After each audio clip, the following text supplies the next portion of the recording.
Are airline seats really getting smaller, or are travelers just getting bigger? It is Sunday, December 14th, 2025, and on this week's edition of Sunday SofaTime, we're talking about the cramped interiors of modern flying, which airlines offer the most legroom, and one ridiculous regulation that I still can't believe is a thing. Just like the wind, just let it pass through, just let it pass you. I'm Morgan from the very unofficial travel guides. I've been making travel videos for over 15 years of popular and not so popular tourist destinations to give you a very honest, unofficial look at what it's like to be there. There's only a few days left to order your copy of Places Please or Getting Stitches on a Cruise Ship to get it there in time for Christmas. You might know someone who's interested. Imagine the happy and surprised look on their face when they open up one of these books, and imagine how good you'll feel knowing you help support one of your favorite YouTube channels. Check them out on Amazon now. There's a sale going on. They've never been cheaper. So, are airline seats getting smaller? Are travelers getting bigger? The answer to both questions is yes. So, thanks for watching. Don't forget to like and subscribe. In the early 50s, the distance between airline seats was around 35 inches. It wasn't until around 1955 where two different cabin classes were introduced. I mean, like first class and tourist class, or economy class, or main cabin, whatever they called it back then and whatever we call it now. Before around 1955, it was all the same seats, the same food, the same smoky air. So in 1955, things split and airlines were allowed to start charging more money for more seat and then offer less seats and less perks for a slightly smaller price. By the way, we can't go into this discussion without talking about the price. This is something that I also found very surprising. According to 50sweb.com, in the 1950s, the price of a flight from Los Angeles to New York and back was around $260 US. Now, some people might be saying, $260, that's cheap. But oh no, it is not cheap back then. According to 50sweb.com, the price of a car in the 50s was around $1,500. So if you can buy an entire car for $1,500, imagine what it meant to spend $260 on a round-trip flight. Back then, that was a lot of money. I mean, think of what cars cost nowadays. Imagine paying like the fourth of a price of a car to fly to New York and back in economy. So if we started at around 35 inches between the seats, and I'm talking about the pitch, so like from the front of the back of the seat to the back of the seat in front of you. You know what I mean, right? The American-based carrier that nowadays offers the largest average distance is kind of surprising. It's an airline called JetBlue. This might surprise some of you, but I've never flown with JetBlue. Most of my flights are around Europe or from Europe to the USA, so that's why JetBlue isn't really on my radar. But according to upgradedpoints.com, JetBlue offers an average of 32.3 inches of distance between the seats, which is not all that much less than like the heyday in the 50s. You can see, according to this cool graphic that they've posted, American, Delta, United, they're all kind of in the middle with around 30, 31 inches. And way down at the bottom, we have Frontier and Spirit Airlines, which only offer around 28 inches of distance between the seats. So that's 7 inches less than back in the 50s, and even 3 inches less than Southwest. And, you know, depending on the situation, 3 inches can make a big difference. Okay, but honestly, this is a pretty big difference, right? And let's not talk about these rumored stand-up seats that are supposedly coming to some airlines, or the infamous double-decker I fart in your face seats. Let's just all hope these things never show up, right? And if they do, can we just boycott that airline, please? Second part of the question, are travelers getting bigger? And the answer to that question is also yes. So thanks for watching. Don't forget to like and subscribe.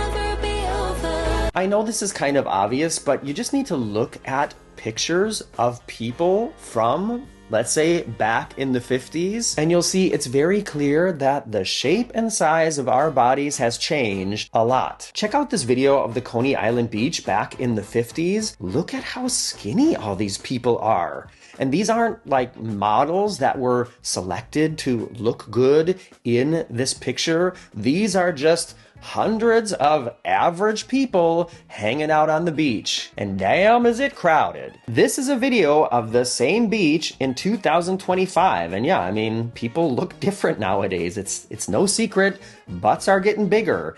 And not only is the distance between the seats shrinking, but the actual distance or width of the seats is also shrinking. After looking at this list from whereairlinesare.com, I saw the average seat width in economy is around 17 inches. And according to another article I read on Condé Nast Traveler, that's already 2 inches less than it was in the 80s. But if we're comparing the size of things to the 80s, airline seats are getting smaller, but bangs are also getting smaller compared to the 80s. So yes, it is all true. Seats are getting closer, the width is getting smaller, the butts are getting bigger. The only bonuses compared to the 50s are it's definitely gotten safer, it's gotten way less expensive, and there's no smoke. Give this video a thumbs up and let me know in the comments if you are also from the generation where you remember people smoking in airplanes. It's not that long ago, and I remember it very clearly. So when is all of this gonna end? Well, it might be sooner than later, and that brings me to this unbelievable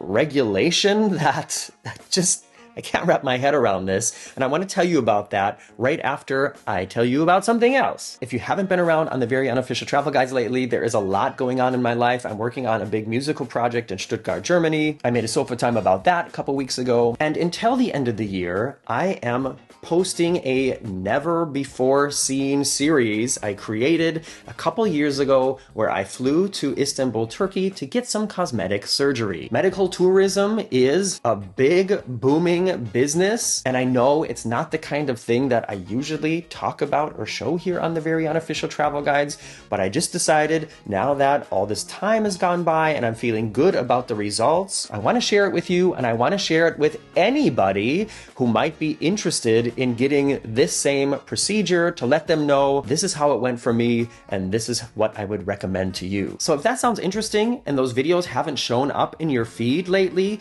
please look in my library for them. We're up to the point where I have now had the surgery and I will be flying home in the next video, and then the whole recovery begins, and that was interesting. And if you know anybody who might also be interested in this, please share the videos with them too. Okay, now back to the airlines. This is the thing that I still can't believe is true, and also the thing that I think, if this starts to be taken very seriously, is going to lead to major changes that probably should have happened a long time ago. Several articles I read while doing research for this video, Yes, I did research. reference this regulation from the FAA, which is the Federal Aviation Administration in the USA, and that is that all planes need to be fully evacuatable. How do you say that? It needs to be possible to fully evacuate all the passengers in a plane in 90 seconds. 90 seconds.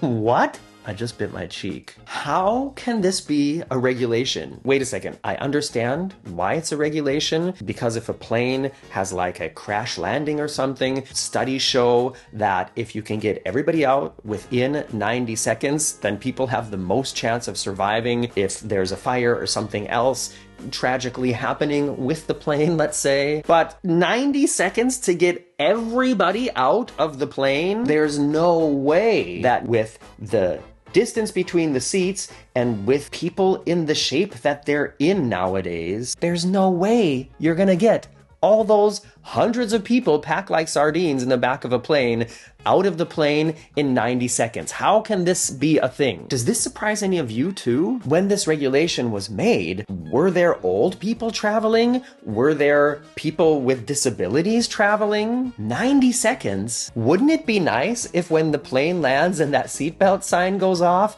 if everybody could just stand up and get out of the aisle and out of the plane in 90 seconds and into the airport and on their way? If it has to be possible during an emergency, I feel like it should also happen just like at regular time. Of course, I know in an emergency, you're not supposed to take any of your luggage or any of your things. You're supposed to basically just get up and get out. Or should I say, get up and get out. But still, I just feel like this is so unrealistic with the way things are nowadays. As always, I'm interested to hear what you have to say about anything I've mentioned in this video today, and I thank you for spending this part of your Sunday, or whatever day it is you choose to watch this with me here on the Red Sofa. Stay tuned for the next episode of my medical journey to Turkey and back coming next week. I'm Morgan from the Very Unofficial Travel Guides, and I hope to see you back here soon. Bye-bye.